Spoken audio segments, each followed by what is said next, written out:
আসসালামু আলাইকুম। বয়স ৩৯ ছুঁই ছুঁই, তবু এই যেন এক বাচ্চা রোনালদো।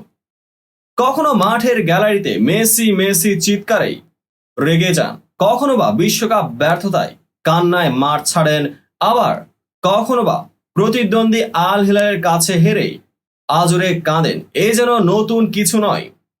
তবে এবার আবারও আলোচনায় পেনাল্টি মিস করে কাঁদলেন রোনালদো। ইউরোপ ছেড়ে সৌদিতে পাড়ি জমিয়েছেন বহু আগে, সেখানেও গড়ে চলেছেন একের পর এক রেকর্ড। এবারের ইউরো তার শেষ ইউরো কাপ, সেটি তিনি নিজেই নিশ্চিত করেছেন। জানিয়েছেন ২০২৪ ইউরো কাপে নিজের সর্বোচ্চ দিবেন তিনি। এদিন ম্যাচ শেষে রোনালদো জানিয়েছেন, এখানে ভয় পেলে চলবে না। আমি এসব চাপের মুখোমুখি হতে কখনোই ভয় পাই না। কখনো হয়তোবা ঠিক মতো সবকিছুই করতে পারি, আবার হয়তো কখনো সব ঠিক হয় না। তবে হাল ছেড়ে দেওয়া এটা আমার সাথে যায় না, এমনটাই জানিয়েছেন ক্রিস্টিয়ানো রোনালদো।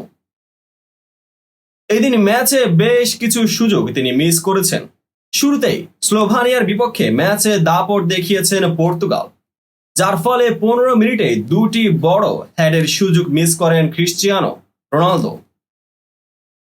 অতিরিক্ত সময়ে পেনাল্টি পান ক্রিস্টিয়ানো রোনালদো। নিজের সর্বশেষ ১৩টি পেনাল্টিতে একটিও মিস করেননি রোনালদো। সেই রোনালদো কিনা আজ হেরে গেলেন স্লোভানিয়ার গোলরক্ষক ইয়ান উবালকের কাছে। পেনাল্টি মিস করার পর যেন নিজে মানতে পারছেন না বিষয়টি। এরপরেই দুহাত মুখে দিয়েই অজোরে কান্না।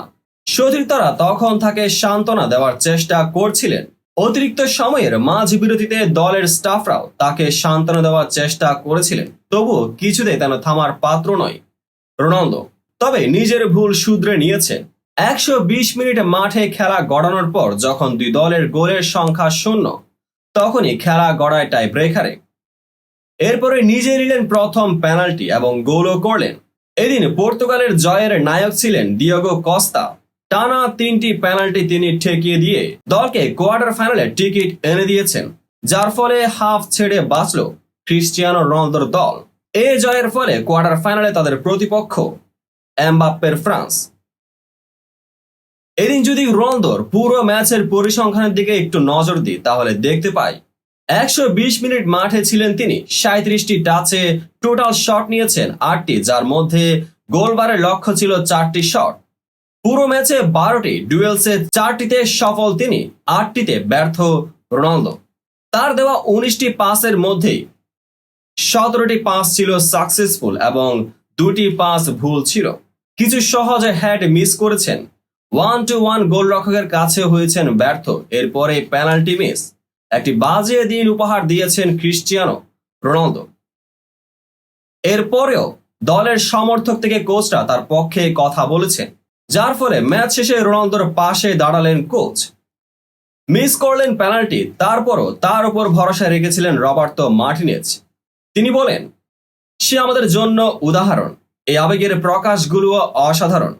তার এসব পাত্তা দেওয়ার দরকার নেই এবং সে যেমন আছে সেজন্যই তাকে আমি ধন্যবাদ জানাই। যেভাবে দলের পাশে থাকে সে, আমি সবসময় নিশ্চিত ছিলাম তাই ব্রেকারে প্রথম শটটি তাকেই নিতে হবে এবং আমাদেরকে জয়ের পথ দেখাতে হবে। আমার মনে হয় আমাদের অধিনায়ককে নিয়ে আমরা সবাই গর্বিত। সে যা করছে গোটা ড্রেসিং রুমই তা নিয়ে উচ্ছ্বসিত। আমার মতে আমাদের সবাইকে দারুণ এক শিক্ষাও সে দিয়েছে যে প্রতিটি দিনকে প্রাণবন্ত করে তুলতে হবে জীবনের শেষ দিনের মতোই, যোগ করেন রবার্তো মার্টিনেজ। তো বন্ধুরা, আজকে রোনালদোর পুরো ম্যাচটি নিয়ে আপনাদের কার কেমন মন্তব্য অবশ্যই কমেন্ট সেকশনে জানাতে ভুলবেন না। দেখা হবে পরবর্তী ভিডিওতে।